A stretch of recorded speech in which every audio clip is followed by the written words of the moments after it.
Assalamualaikum warahmatullahi wabarakatuh. Ketemu lagi dengan channel MGMP IPA. Kali ini akan membahas persamaan dan perbedaan PPK dan PNS. Apa saja bedanya, apa saja persamaannya? Kita simak video berikut ini.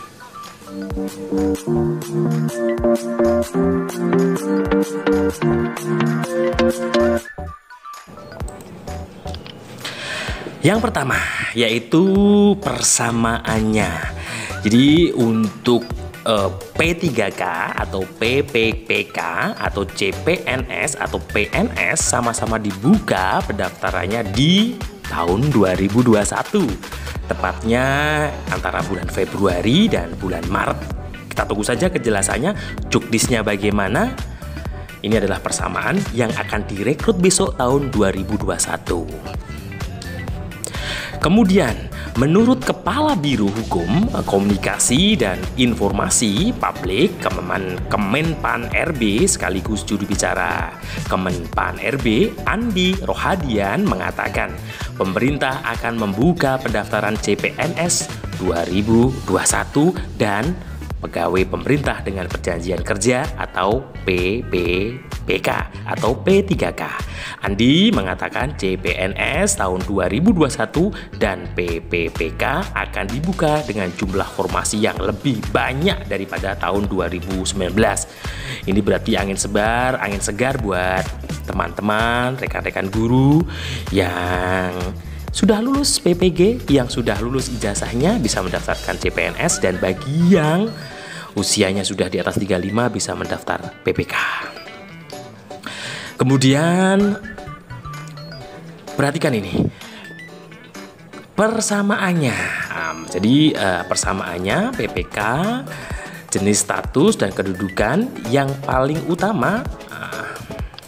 Jadi persamaan PPK dan PNS tercantum dalam Undang-Undang Republik Indonesia Nomor 5 Tahun 2014 tentang ASN, Aparatur Sipil Negara. Dikatakan bahwa di pasal 6 tentang bab 3 jenis-jenis status dan kedudukan bahwa ASN, pegawai ASN terbagi atas dua, yaitu PNS dan P3K. Persamaannya P3K dan PNS sama-sama ASN. Oleh karena itu tentunya akan mendapatkan hak yang sama dengan ASN. Tentunya pun masing-masing PNS dan PPK akan ada peraturan-peraturan khusus yang bisa sebagai acuan untuk hak-hak dari PNS, P3K, termasuk kewajiban dari masing-masing PNS dan P3K. Kemudian setelah persamaan telah kita bahas, kita akan membahas perbedaan PNS dan P3K. Apa saja perbedaannya? Menurut definisi PNS dibedakan, CPNS adalah calon pegawai negeri sipil yang jika memenuhi persyaratan dan lolos ujian, maka CPNS akan diangkat menjadi PNS. PNS dapat mengisi seluruh jabatan ASN, memiliki jenjang karir, dan bisa menempati hingga jenjang pimpinan utama.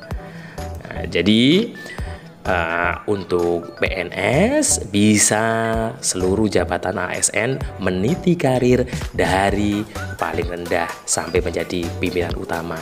Sementara itu PPK adalah warga negara Indonesia yang memenuhi syarat tertentu yang diangkat berdasarkan perjanjian kerja dalam jangka waktu tertentu dalam rangka melaksanakan tugas jabatan pemerintah dan nantinya bisa langsung menjabat pimpinan tinggi.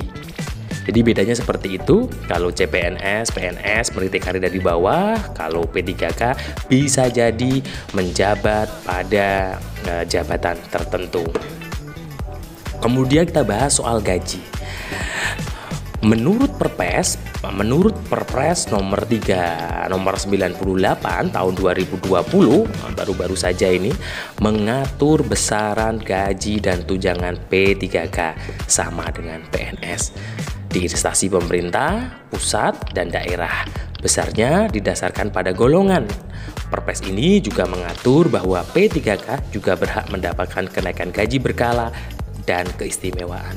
Dalam pasal 3 ayat 3 disebutkan teknis kenaikan gaji diatur dalam Permenpan RB. Selain itu, menurut undang-undang bahwa hak PPK pertama adalah gaji dan tunjangan, cuti, perlindungan, dan pengembangan kompetensi. Jadi hampir sama dengan PNS, tapi kemarin ada yang bicara bedanya cuma satu. Kalau PNS mendapatkan tunjangan pensiun, tunjangan hari tua, sedangkan untuk P3K hanya tidak ada tunjangan pensiun atau tunjangan hari tua. Kemudian status PNS berstatus pegawai tetap, sedangkan P3K merupakan pegawai kontrak dengan jangka waktu tertentu. Jadi paling sedikit 1 tahun, paling lama 4 atau 5 tahun, dan bisa diperpanjang. Nah, jadi bisa dijelaskan dalam Undang-Undang Nomor 5 Pasal 7 PNS bagaimana dimaksud dalam Pasal 6 merupakan pegawai ASN yang diangkat sebagai pegawai tetap, pejabat pembina kepegawaian, dan memiliki nomor induk pegawai. Sedangkan PPK merupakan pegawai ASN yang diangkat sebagai pegawai dengan perjanjian kerja oleh pejabat pembina kepegawaian atau PPK sesuai dengan kebutuhan instansi pemerintah dan ketentuan undang-undang. Jadi bedanya seperti itu. Lanjut. Dari perbandingan ini, kira-kira teman-teman guru mau daftar kemana? Jadi sesuai dengan syarat kemarin yang telah saya share, bisa dilihat di video bagian sini, bahwa syarat-syarat dari P3K adalah boleh mendaftar di atas usia 35. Jadi kalau Bapak Ibu usianya sudah 35 plus, otomatis daftarlah PPK. Kalau masih di bawah 35, berarti masih bisa mendaftar CPNS. Pilih yang mana sesuai keinginan Anda. Persiapkan dari sekarang, nanti akan saya bahas lebih banyak mengenai alur-alur pendaftaran PPPK atau P3K secara detail. Untuk lebih memperjelas teman-teman dalam mempelajari tentang perbedaan PPK dan PNS, silahkan baca Undang-Undang Nomor 5, PP Nomor 49, Perpres Nomor 38, Perpres Nomor 98, dan Peraturan BKN Nomor 1 tahun 2019. Semua undang-undang, PP, Perpres, dan Peraturan BKN akan membahas lebih detail mengenai P3K. Subscribe supaya kita tambah semangat dalam membahas mengenai P3K dan CPNS. Salam dari MGMP IPA. Wassalamualaikum warahmatullahi wabarakatuh.